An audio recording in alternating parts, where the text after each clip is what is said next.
Well, thank you, Mr. Mayor. We have those simple rules, but I don't think we've ever had to follow the last one at all. And my times being here in Grand Ledge with the town halls that we've done in the past, and coffees or whatever you want to call it, there is coffee over there. I don't mind people getting up and going for coffee. I was born a Swede, I was raised a Swede, I still am a Swede. I was weaned on coffee, so if anybody wants to go for coffee at any point in time, you're welcome to do that. It won't offend me at all.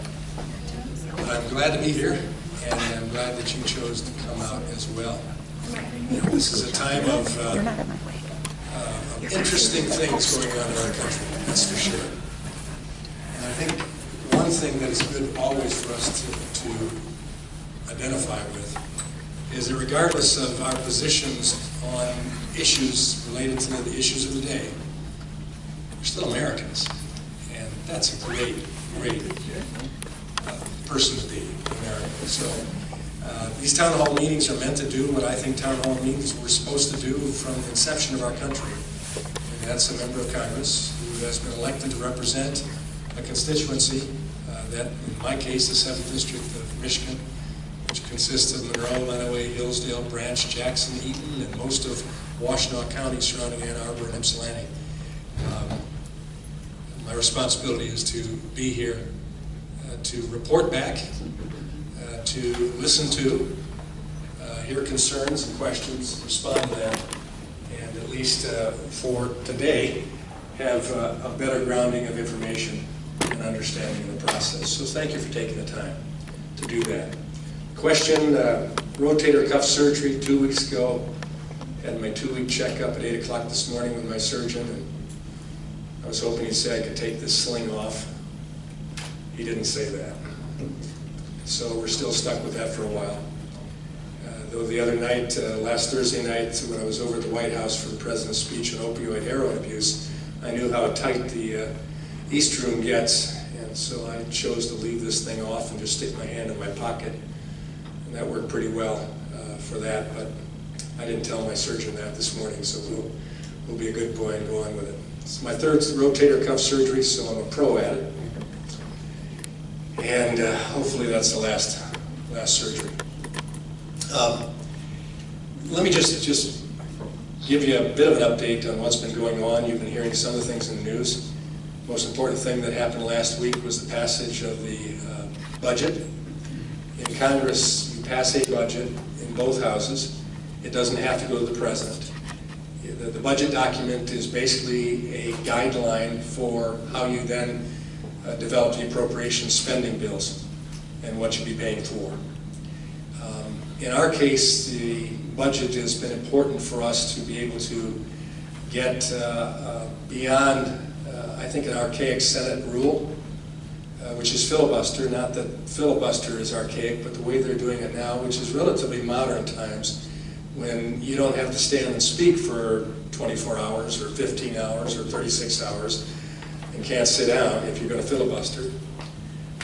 All you have to do now is just sign a paper saying you require a 60-vote cloture vote before the filibuster will allow a bill to be taken up on the floor just for debate.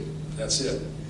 And so it's become a tool by simply signing this cloture rule filibuster resolution that stops anything from happening. Thus, 286, I believe it is now, as of last week, 286 bills that have passed the House, many of them in bipartisan fashion, still sit in the Senate with no action taken on them because filibuster stops it from even being brought up for consideration.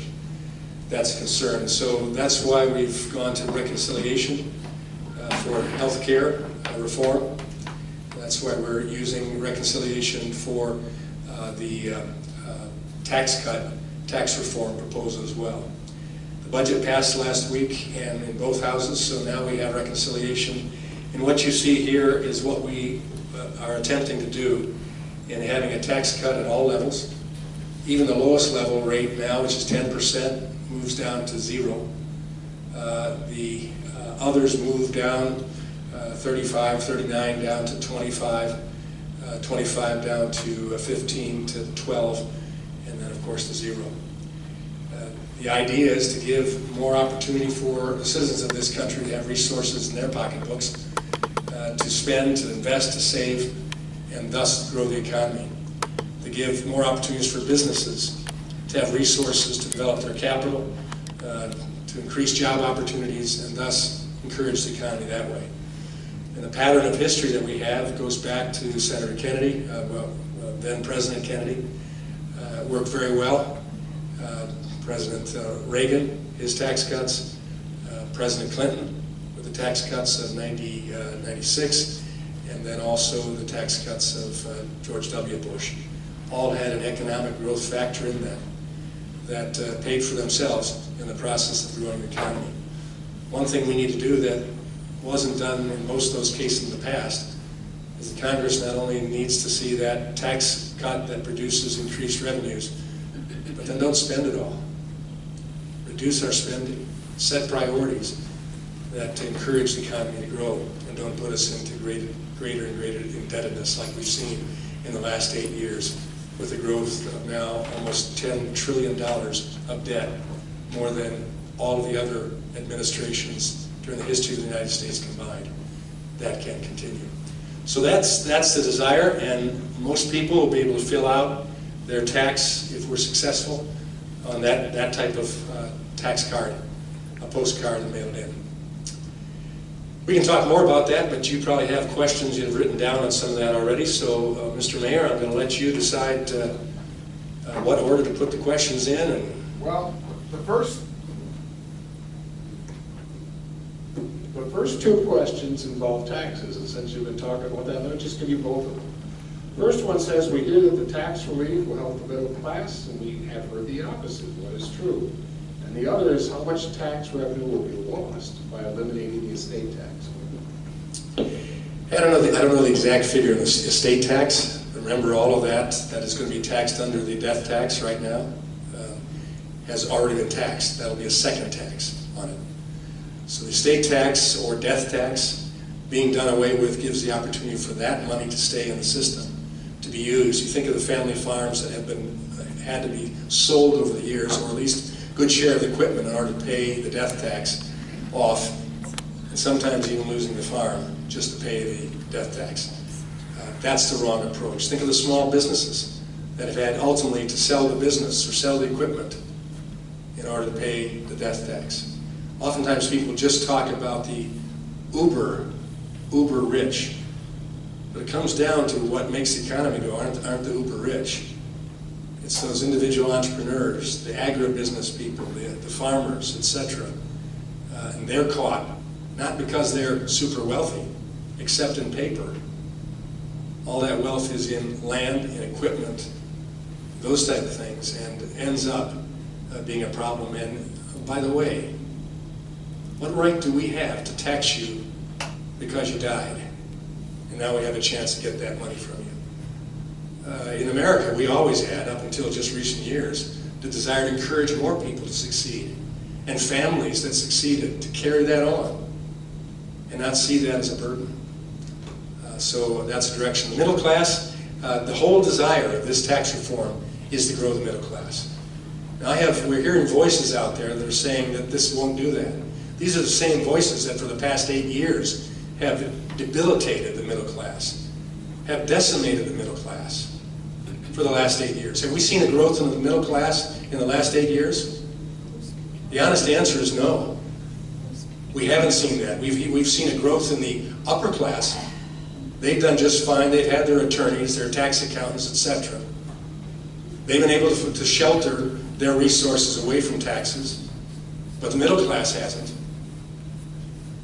We've seen them hurt. And so I'd say, first and foremost, when you hear an entity like the so-called Tax Policy Center that made statements without even seeing the details of our tax reform bill 3 weeks ago, that'll be out November 1st, this Wednesday, the details, said that this was going to destroy the middle class. Now come on, that's like saying, I love that movie because I read the movie poster. Again, those voices are the same voices that had these last 8 years to increase our debt by $10 trillion, to see the decimation of business and industry and businesses go offshore in order to survive. We want to bring them back and offer the opportunity for the middle class to grow with jobs. Besides, it worked for John F. Kennedy, worked for Clinton, worked for Reagan. It'll work for us. Next question. Okay, we got one from Billy in Eaton Rapids. What is being proposed to make our roads, airports, electrical grids safer? We have several bills in Transportation Committee, including dealing with the FAA, air traffic control, etc., that are moving in the direction to try to upgrade some of our abilities to make sure that, in this case, the flying public are well served. On the infrastructure, dealing with roads and bridges, we had a great impact, and I think that's the reason why you've seen the blossoming of a lot of orange barrels in your travels around this state and around this community. Because last year, we passed for the first time in quite some time a 5-year reauthorization of the Highway Trust Fund Act, and that was signed by President Obama, which gave 5-year opportunity for planning to our local road commissions, our state, our communities, to know at the very least the dollars that were coming from the feds that could be used in developing our infrastructure resources, bridges, and roads. That will continue. We have an infrastructure package of bills that are already being drafted, ready to be, planned to be ready to be worked on not shortly after the first of the year. That immigration reform and welfare reform will be part of the agenda coming up in 2018. We look forward to dealing with tax reform here before the end of the year. And oh, by the way, health care reform is not off the table. In a conference call with the President just 2 Sundays ago, he reiterated the fact that he is not giving up on that, and that the Senate, in fact, is working on an update to their Graham-Cassidy bill, which had some life still left in it, and felt that there was going to be an agreement with the majority members of the Senate to move that forward as well. So we're going to keep working on those areas. All right, here's one from Sarah and Jackson. I have been to many of their town halls and have seen few people of color there. What are you doing to engage minority groups? Well, these town hall meetings, these coffees are open to everybody. The robocalls, the emails, the notifications to our local media.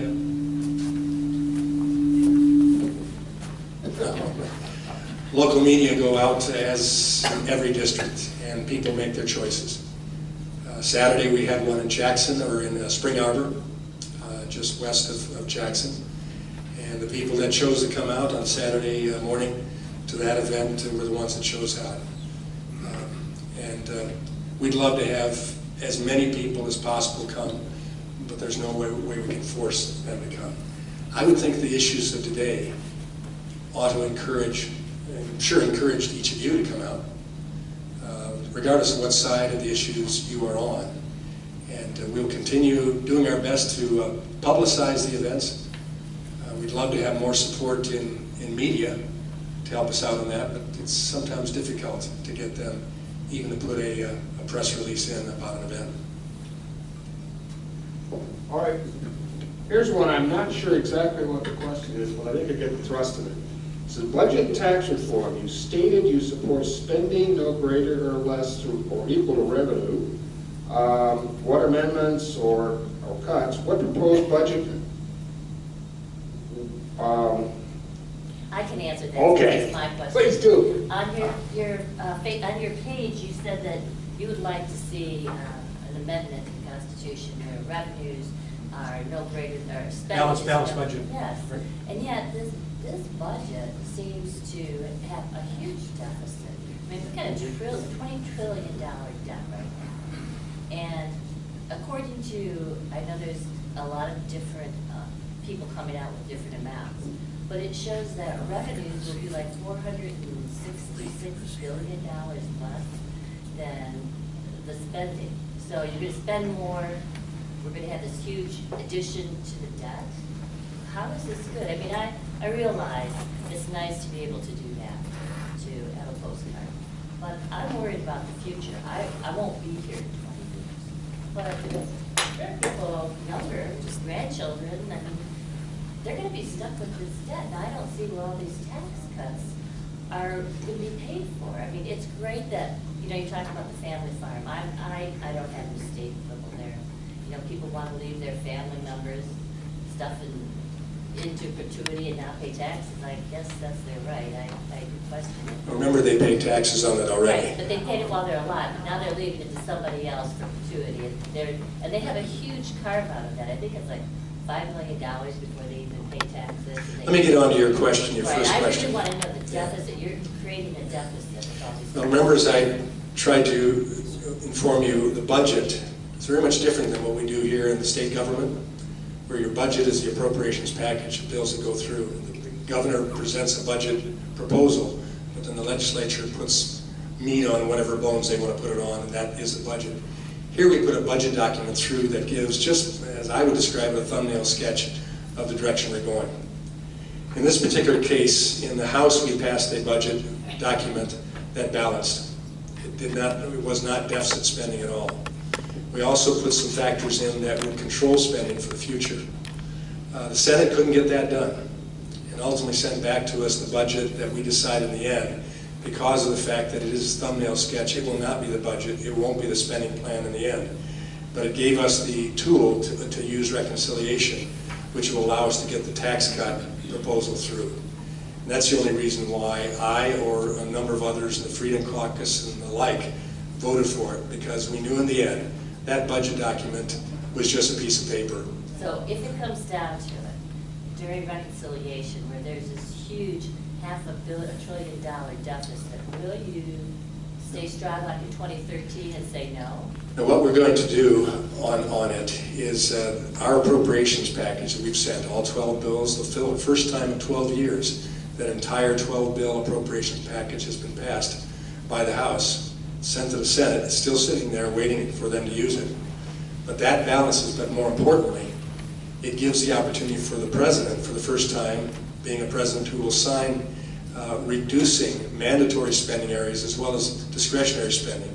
And we've reduced discretionary spending since 2011 every year. And we sit still at 2011 spending levels in the discretionary of our budget. But that's only 40% of our total budget. 60% is mandatory. And until we have a president there, and we do now, who's willing to sign cuts in mandatory spending areas where it's time for us to set some priorities, we can never get a handle on the spending, because that's the major portion.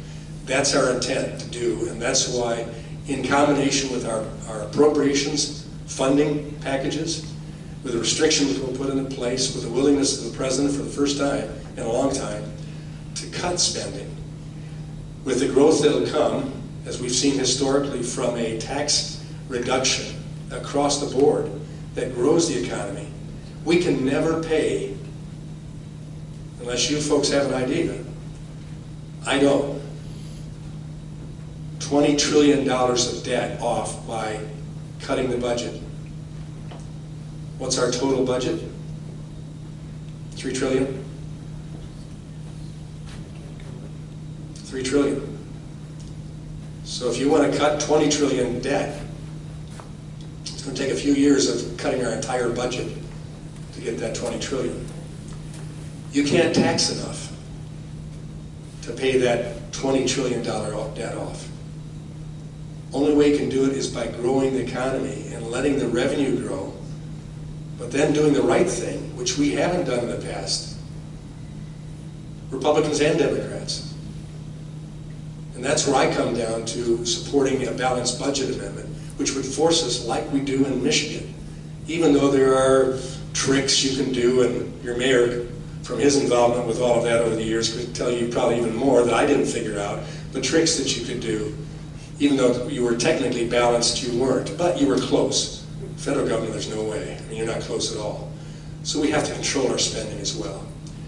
But you don't do it all at once, and that's why in this two-pronged approach, one, through our appropriations package, setting restrictions in for spending, cutting mandatory spending areas where we need to as well as discretionary, and then growing economy through letting the people have more back in their pockets to build businesses, to do personal things themselves, to invest, to save, etc. And I believe that's the only way it'll happen. So I'm not so concerned about having pay-fors for this even, because we know the tax cuts, whether it's done by a Democrat or Republican, always grows the economy, and they pay for it. And with Kennedy, I think that was the last time, in fact, that there was actual balance after it, because there was restrictions in spending as well. And of course, we didn't have the debt that we have now. Next question. Good question. Okay, this is from Mike in Lansing. With all the congressional committees investigating uranium deals, email, pay-for-play, etc., when will we see action instead of ongoing inquiry? Well, I hope we see action soon. I mean, with Mueller's special select committee coming out today with 2 indictments on another area of Russia involvement, and specifically involvement in our election cycles.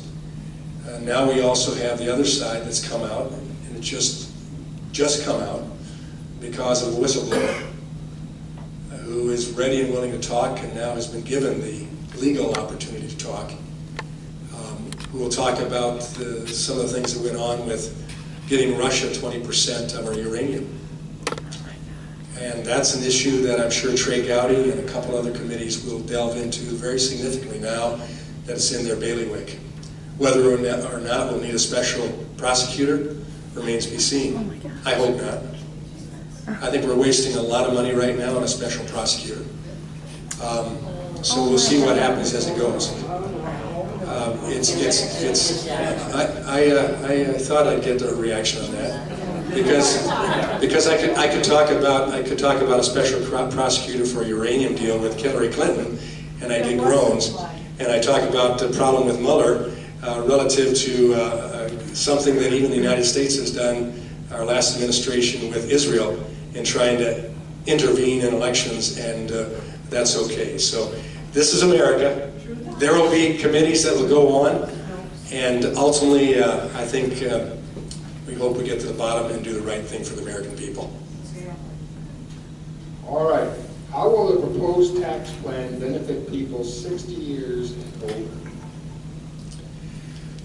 Well, I think in a number of ways. One, it automatically increases the standard deduction from $6,000 to $12,000 for individual, basically from $12,000 to $24,000 for a couple filing. It continues to give charitable contribution opportunities. It reduces taxes across the board for you. It does away with the death tax, so you can look at your kids in the eyes and say, I'm not leaving you a tax bill, at the very least. And that's a good thing for you. Well, I don't know who's in the room. There may be somebody in the room who's a farmer, and it doesn't take much in today's agriculture to have 5 million or more that will be on your bill. So you might laugh about that, but that's happened all over this district. And it's a sad situation to see when a life of effort is thrown down the tubes.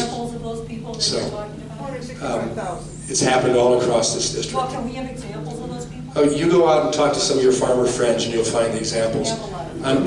Okay, well, What about trust me. Medicare? I can't trust you. What about Medicare in your tax plan? What about Medicare and my tax plan? It says in there that it makes cuts to Medicare. Makes cuts to Medicare where? Yes. I just read it online today that Where at online? The Hill, I read it too. yes, there are cuts to Medicare and Medicaid. You've also eliminated. The tax proposal isn't out yet. November 1st it comes out. Okay, so what are you talking about if it's not out yet? This is what I'm talking about, same thing you've been talking about. The tax. We're going to go. Okay, we're going to have to go with questions that have been submitted. When are you going to re-up the chip? All right, here's one from Amanda. If Trump fires Mueller, will you vote for impeachment? And there's a couple other questions about Mueller and Trump and what might happen. And of course, it's a hypothetical. But is a firing of a special prosecutor an impeachable offense? No. Is stupidity, if going with your words, is stupid impeachable? You think it's okay that he do that though? Are you I didn't say that. Well, that's what we're You asked the asking. question. Are you advocating for that? You asked the question, would I vote for impeachment on that? I don't understand that to be an How about the impeachable offense. monuments? Sir, you're provoking. Let's go on to the next question. Okay, the questions have to come through me, please. No, they don't. All right, please These address are representatives. concerns regarding deep cuts to public education with emphasis on minority charters, etc. Maintaining charters. Whoever asked that question could tell me what deep cuts to education are being proposed. There've been lots of proposed deep cuts to education. Where? We're retired, lots of us here are retired educators, and we're hearing many, many things that have happened about cuts to education. Charter schools are being proposed by our new cabinet member. That's for us. We already have charter schools. Yes, but the emphasis is on bolstering those versus bolstering public education. Betsy DeVos has offered no proposals on increasing charter He schools. wants to take money and show No, folks, you're coming here to hear the facts. I sit on the House Education Committee. I've had Betsy in front of me. I've asked her directly the question, are you proposing any school choice legislation? And the answer is no. The answer is no. There has been no cuts to funding for education from the federal level. None. In fact, we've given dollars back to the states that we were using with federal workfare programs or work training programs. 45 to be exact. Most of them were redundant and overlapping. In our Skills Act, which passed last term, was signed by President Obama. To give it that bipartisan feel, I want you to know that. We turned dollars back in block grants to states and local communities, job trainers, community colleges, ISDs, to be used for skills training programs, and downsized 45 federal workforce training programs to 7 in the House, and then with the amendments in the Senate, it went back up to 15. Well, we cut it over half of federal career workforce training programs and gave that authority with the dollars back to the states. So the only thing I can say is we've increased our funding, even though, if you're to read the federal Constitution, you'll be reminded that there's not one sentence in there that gives any authority to the federal government for education. That's given to the states. And that's what we've been attempting to do, to devolve the power of the U.S. Department of Education back to the states and let our State Department of Education, our local school districts and the school boards and the faculty, administrators, make the decisions along with the parents on the best interest for the kids. So I'd encourage you to make sure you watch who is giving some of these reports, because number one, we don't have the dollars to give. That's not the federal responsibility or that we have, but we can devolve some of the things we've taken from the states and give it back to the states so they can do it more efficiently and meet the needs that we have in our local communities better than I certainly can do from a federal level. I think the Grand Ledge School District probably knows better what they need than some bureaucrat in the bowels of the U.S. Department of Education, no matter how well-meaning that person might be. So please, understand me again.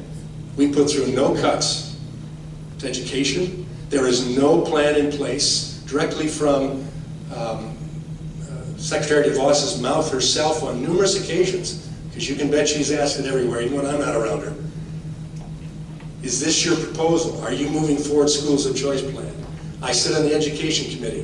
There's not one schools of choice proposal that's in legislative form in our committee. Next question. All right, what is your position on redistricting?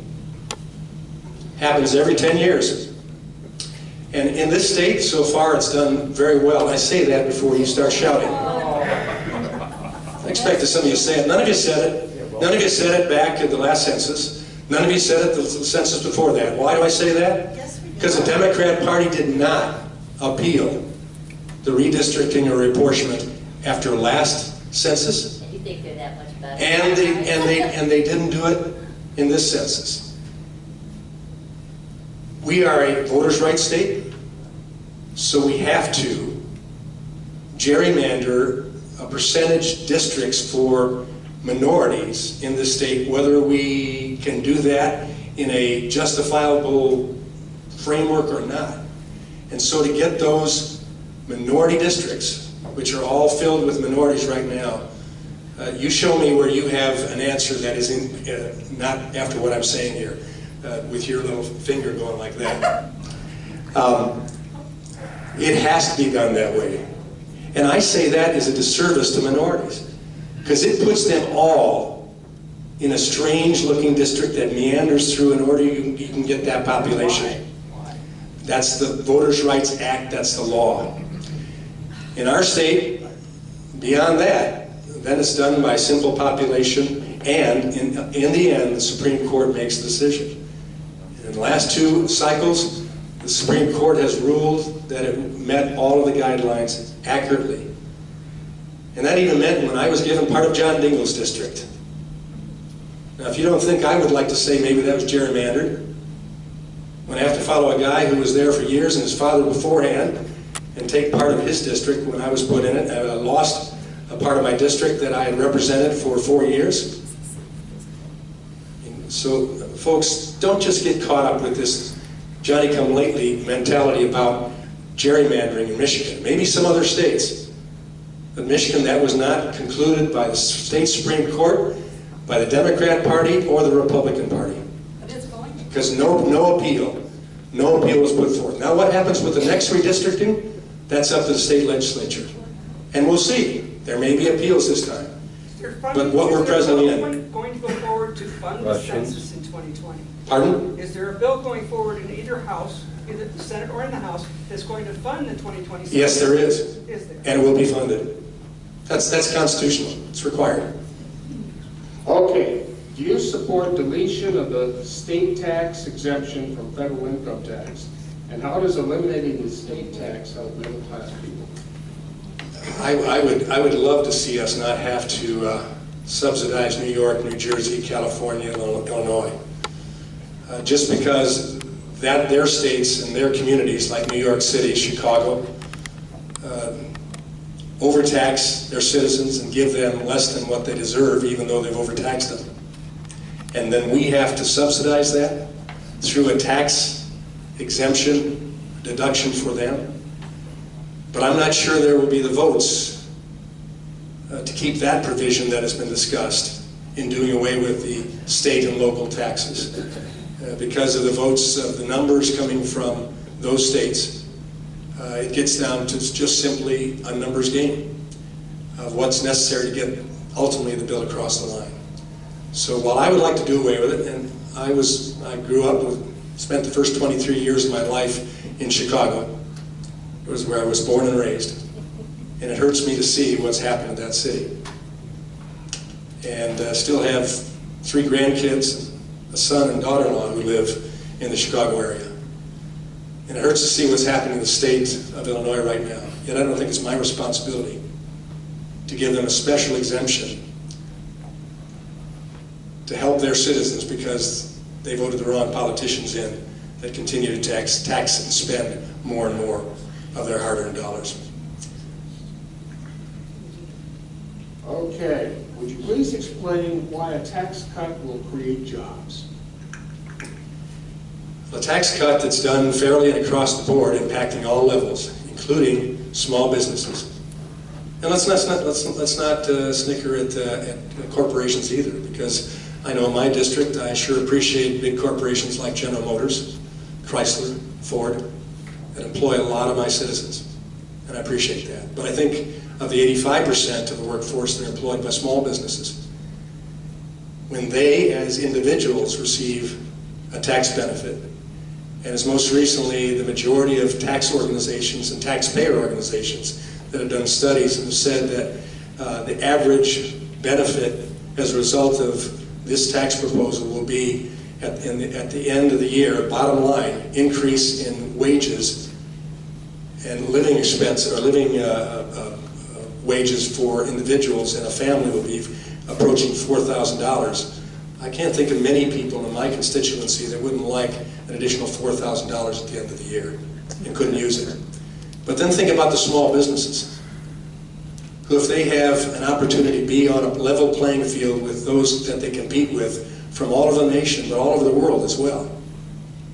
And we think of the big corporations that have to compete with international corporations, but it's our small businesses as well. The suppliers for General Motors and Ford and Chrysler, they're competing with China, with India, with Vietnam, and all of the other countries as well. So if we get ourselves, our businesses, our job providers on a level playing field, those dollars can be used for what? Back in our communities. They can be used for capital investments, purchasing better equipment. They'll even be more efficient in quality than what they've had before. They can hire more people as well to do the jobs because of bringing those jobs back to the United States. Folks, this is across the board. The whole design of our tax proposal is to build and raise the middle class. And the middle class is the class that spends the most amount of time working and providing our goods and services. Why would we want to hinder any aspect of that from happening? Because it impacts us all. Here's one on health care. It points out the Congress has had 7 years to do something about Obamacare and hasn't, although a bill was passed the House. The question is, can you discuss when some kind of health care reform might pass? Well, as I mentioned in my opening comments, I think about a conference call with the President 2 Sundays ago. He is still engaged with having a health care reform plan get through, and feels that the Senate now, having taken a lot of heat during August after they couldn't get it done, knowing that the House had passed our plan last May, and it sat and still sits in the Senate, that we have a good opportunity of getting a proposal through. As I mentioned, the Graham-Cassidy plan, based upon that gives block granting back to the states, where states like Michigan can be part of a laboratory of experience in developing a plan that's best for their people. And with 50 states, there's probably going to be one that comes up with a better mousetrap that actually works and works well for providing health care opportunities, that uses the best health care in the world available to us. We just can't pay for it. And so that's the approach that we'll probably move to. I think we'll add some things to that bill. For instance, some items that I've sponsored or co-sponsored myself, dealing with the allowance of purchasing health care across state lines, or health insurance across state lines, like we can buy any other insurance policy. That would allow us to have small businesses join together in a group for an economy of scale, so they can purchase reduced cost health care like the big three can, for instance, because of the numbers. Doing reforms in tort reform to get away from frivolous lawsuits and the cost that's added to us, a number of things that could be added to it. But I think we'll see it. I'm going to be certainly supportive and involved in trying to bring that to fruition before the end of this term, which is the end of 2018. What's the President's plan? That's the President's plan, to work with Congress to get it done. What's his health care plan? Exactly. Okay, questions are coming from up front. Okay. There are only 31 members of the Freedom Caucus, which is considered the most far-right group in Congress. Grand Ledge isn't a far-right community. Why are you part of that caucus? Does anybody know if I'm part of that caucus? No, I'm not a member of the Freedom Caucus. You said it. I'm not a member of the Freedom Caucus. You said it. No, I guess I don't vote with them. You said it. No, I didn't say You that. stood right here and said it. No, I didn't say that. Yes, you did. No, I didn't say You're not that. going to say your face. I didn't say that. Yes, you did. I'm not a member of the Freedom Caucus. But do you, I can't answer your questions if you won't deal with the facts. I'm not a member of the Freedom Caucus. The only way I could be a member of the Freedom Caucus is to be invited in. I've never been invited to be a member of the Freedom Caucus. I don't know if there's even 31 members. There may be 40, there may be 25. Nobody's for certain how many members of the Freedom Caucus there are. All we know is that if they decide to vote as a bloc, they can stop us moving things forward. I said earlier on that even the Freedom Caucus chose to vote for this budget. So I'm not a member of the Freedom Caucus. There are certainly some things the Freedom Caucus support that I support. I'm a member of the Republican Study Committee, which used to be considered the conservative part of the Republican Party in the House. The Freedom Caucus wanted to go further right than that, more libertarian. So, what was the question fully? Wow, let's see. I don't even have it in front of me right now. I just make sure you understand. While I have good friends that are members of the Freedom Caucus, we don't agree on the facts of what they promoted. I'm not a libertarian. I have some libertarian leanings on certain things, but I'm a conservative. I believe in limited government. I believe in control by the people. And I believe that we do better when we have less federal government than more. And we give more power back to the states and local communities. Okay, you voted yes on Resolution 71 to establish a congressional budget for 2018 through 2027, says. This cuts funding to Medicare. How do you justify cutting Medicare? That's something I will have to check and see, because bottom line, that's something that was never discussed. There is no intention to cut Medicare. That was done in Obamacare. $700 billion was taken out of Medicare to pay for Obamacare. This budget that was passed does not cut Medicare, and if you have actual wording to show me on that, I challenge you. Resolution 71, I read it. Okay. You voted yes. I just answered your question. It doesn't cut Medicare. It does too. It's Next in the question. resolution. Okay, this is about income taxes. I can't deduct property taxes without some kind of tax table. My tax will go up 30 to 35%. I'm not sure I understand that. Whose question is it? Right, no. One of my deductions is state and local property taxes. Not being able to deduct those, and I itemize my deductions, will increase my taxable income to 30 to 35%, unless there is a change in the tax tables. We've heard some discussion about that. Again, we'll see the details on Wednesday about it. There's opposition to that even being discussed. But again, the bottom line is, will you be better off with the entire package and losing certain exemptions, deductions? I am on a fixed income. Yeah. I have a lot of more money to give. What I'm saying is, you need to look at the entire package before you make your final conclusion. And let me give you something right now that might be helpful to you. If you want to write it down, or if you have a smartphone, cell phone right now that you text on, this is just one of the tools that will be out there. There's a website called fairandsimple.gop. On that website, the intentions, once the bill and the details come out, is to have a calculator. So you can plug in all of your financials. You can plug yours in, exactly what you have, and then you can conclude, based upon the bill itself, what it'll do for you. And until that's the case, I encourage you to keep your powder dry, as I'm keeping my powder dry as well. We're going to be looking at it. I don't sit on Ways and Means Committee. But the basic guts of what we intend to do, I'm fully supportive of. And if you go back to saying, well, I'm going to keep this carve out, I'm going to keep this, we kept the mortgage interest deduction. We kept low-income housing credits. We kept charitable deductions. Pretty soon, what don't you keep? You put it all back in, and thus you have the tax code we have now, which is 70,000 pages. exponentially more than the number of pages in the Bible, regardless of what family Bible you have, with none of the good news. And so bottom line is, the issue is how do we get to the end zone and have a fairer, simpler tax code that benefits us all. So I encourage you to hang on till then. Nothing has been voted on. There'll be debate on it.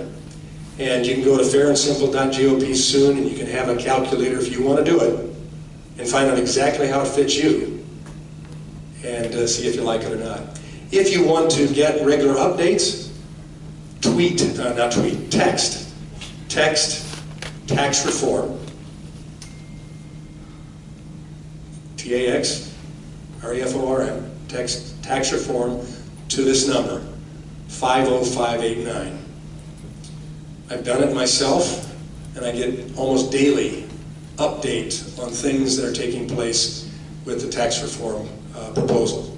So again, you text, just on your phone, text in the content box, tax reform, and the address you put in, 50589. Text tax reform to 50589. It'll bring you to fairandsimple.gop, but it'll also each day bring you a little snippet, an idea, something new that's happened, and as November 1 comes and goes, there's going to be a lot of updates, I'm sure, that go on to talking about issues of your concern. This one is about Asian carp. Why is it taking so long to do something to prevent the Asian carp from entering the Great Lakes? That's a good question. I don't understand it. I see it as a clear and imminent danger to the Great Lakes ecosystem, the resources, recreational and commercial. I see it as a danger to health and safety of individuals.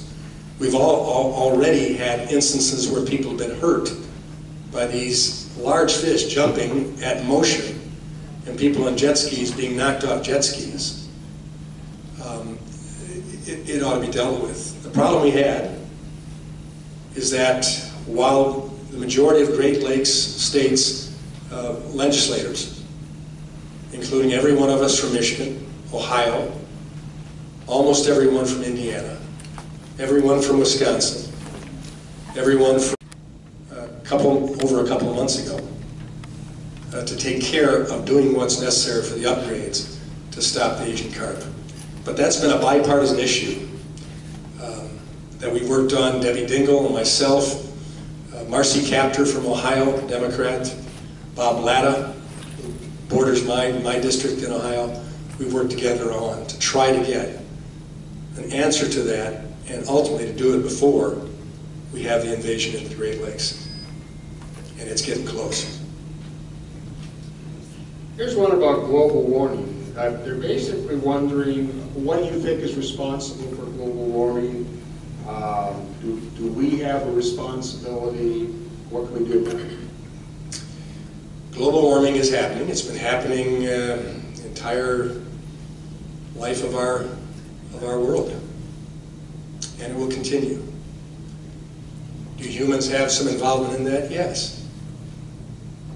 There's a legitimate debate on the percentage of involvement we have. Debate between who? As there should be, and always will be. But what we can do, we should do. What makes sense to do, we should do. And having grown up, as I mentioned, on the south side of Chicago, where I could chew the air as a kid, that's not the case there anymore. We've done some significant cleaning. Representing the largest coal-fired energy plant in North America, which is the DTE plant on Lake Erie in Monroe County. We saw the multi-million-dollar improvement that went on was finished just 2.5 years ago with the stacks, with scrubbers, with filters, and all of the rest. And it's doing a great job to make sure that Monroe's sky is just as blue as Grand Ledge's sky. And we'll keep doing those things. The issue is, when do the law of diminishing returns hit the point that we have to look other directions? And right now, that is an issue that we have to address. We're going to cleaner energy with natural gas. We are finding better uses for solar. Wind power is still much more of a question. But we're using those resources. But I've always felt an all of the above energy plan is the best plan. That carries on meeting our needs for manufacturing, the economy and the growth economy, for our defense capabilities, technology, but then also coinciding with doing the best we can to make sure that we are good stewards of our environment as well. So that, I guess, is the best answer I can give, that climate change is happening, humans have involvement with it, and we have responsibility for being good stewards. The issue is, how do we do that? And that's where the debate comes. All right, here's one that says, should President Trump take steps, e.g. an executive order, to fire Robert Mueller? And then they want to know if the House would be voting on that, if that were done. I'll leave that to President Trump. He hasn't indicated he's going to fire Mueller. There have been people that have encouraged him to do that, but thus far he has chosen not to do it. I don't think he will. I don't think he will.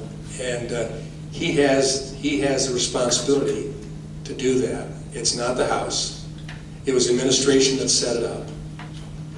The executive branch is responsible for it. And we'll see how it goes. I don't think he's going to fire Mueller. That is my question, and I'd appreciate it if it would be read in full. I got to tell you, I'm sorry, but I am legally blind, so Why don't you just state it? Basically, what I wanted to know is if Representative Speaker Ryan came to each member of the House and Senate and said, he has issued an executive order. We want to know yes or no. Are you on board with firing Mueller? Or you will lose your vote entirely. Yes or no? Do you vote for firing Mueller, or do you say, no, I won't allow it? Anybody know I can answer that without knowing what Mueller did? It says. I don't know what Mueller would do for him to do He's that. already done something. Yeah.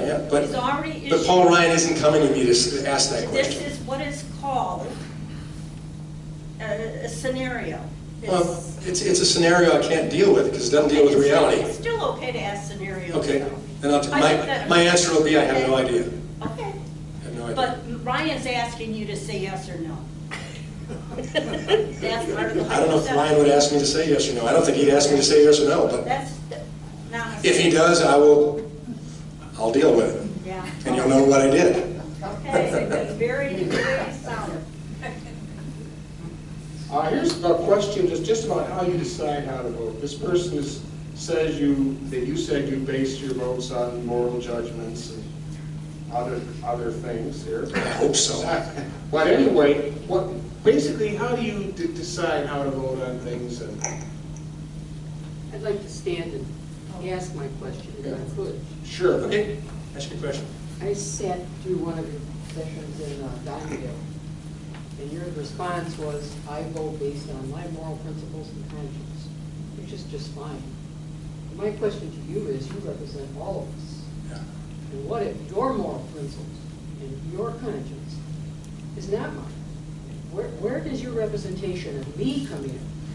I'm looking at my staff to see if they've ever heard me say that as an answer to that question. You said it. The answer to the question would be Constitution, right? the Constitution. Just like Mr. Cott. The Constitution, based upon what I've told my people I would do, that also coincides with my personal convictions. I will not violate my personal convictions. Those are things, now wait a second, let me answer your question. On this but if stuff. I don't know one violation of my personal convictions in this Constitution. And I've read it numerous times. It's not that big. Not one of my personal convictions, which are 9 in number, Those are the things that aren't opinions. Those are things I will die for. Those are more than just opinions. I've changed opinions. But convictions I will die for. And I've told people during the campaigns that very answer. And that's why I said that wasn't my complete answer. Because I've given the same answer every time. The Constitution, the promises I've made to my constituencies asking them for their vote, and my personal convictions. And then I've said, none of my convictions are violated by this Constitution. So I don't have a problem in voting on those principles. Now, there are plenty of people in the 7th District, I bet, that don't share my same convictions. Without even going into those convictions. Why not? But you still have to represent. You got convictions. There are people that don't understand or agree with the Constitution. Some who say the Second Amendment should not be supported. I disagree. It's here. The First Amendment. And we could go on. So I'm not deviated from that. It doesn't make some of my votes easy. Sometimes you have to swallow hard and say, well, this is what you told the people. This is how you decided to live your life. These are the moral underpinnings that you have that are convictional. And you better stick with it and toughen up. So that's the full answer. And I think that serves people well. You know, my moral convictions, I don't believe they're immoral. You wouldn't want an immoral conviction guy out there doing it. We've had trouble with some politicians on that issue. Yeah? Well, you don't have it with me. So, that's the answer, the full answer. Okay, we have just one question. So I think a good one is somebody's asking basically your opinion of the president. And this person doesn't like what the president says and thinks he doesn't tell the truth a lot. But anyway, kind of how do you react to the president and what do you think about it? Well, if you've been to some of my other town hall meetings, especially before the election, you heard me say that he wasn't my first pick, my second pick, my 14th pick. He was my 15th out of 17. When he became our candidate, he became my first. I certainly couldn't support Hillary. And you can understand why I couldn't support her. It wasn't just politics. And I'm glad she didn't win. Does Donald Trump tweet things that I wish he wouldn't tweet? I'm not hidden my statements on that. Absolutely, I wish he wouldn't tweet some things. I have to answer those for the next 2 weeks. However, American people elected him to be different than the rest of the status quo that they felt had been there in that office and in Congress for years and years and years. And they were willing to take a chance on electing a president that was out of the ordinary, wouldn't you say? A little bit? Dangerous. I wouldn't say dangerous. You want my answer to the question? This is why we do the cards. To play golf. This president, I found to be very different in a personal setting than in public. I've seen him, how would you say it, mature in understanding the difference between what he did before and what he has to do now as president, working with a political body called Congress. I've seen him grow in his understanding of that. When I've been in the Oval Office with him, I've seen him to be extremely personable and more interested in you, being the one in the room, me in this case, than himself. And this will surprise you, because it surprised me. You'll see humility in this guy that you've never seen in public. Now, having said all of that, he was elected to be President of the United States. He is President of the United States. And read your Constitution. It's not a popular vote in this country that elects the President. And thank God or it'd be just our population centers that would control everything. Sadly, they're controlling the Senate too much, as not intended by our Federalist framers, and we've lost control by the states. But he is our president, and right now, if you look at the economic indicators, we're doing much better, thank you. During the course of the last administration, average GDP growth, 1.5. We're growing now 3% plus. The stock market says things are doing fine compared to what it was. We have jobs growth, actual job growth that's taking place. Thanks, Obama. And if you have the opportunity to meet with world leaders that I met in both Africa and in Europe just in the past 10 months, don't understand the tweets, but love the strength of the voice of America.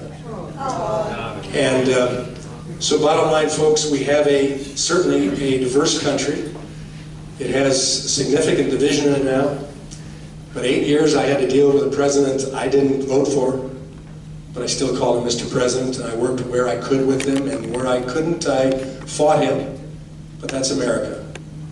And in the end, I think, folks, we need to spend more time with a gratefulness that America is still the land of the free, the home of the brave, with an opportunity to have even town halls like this. And having said that, with the time having run past, I want to say thank you to you for coming out today.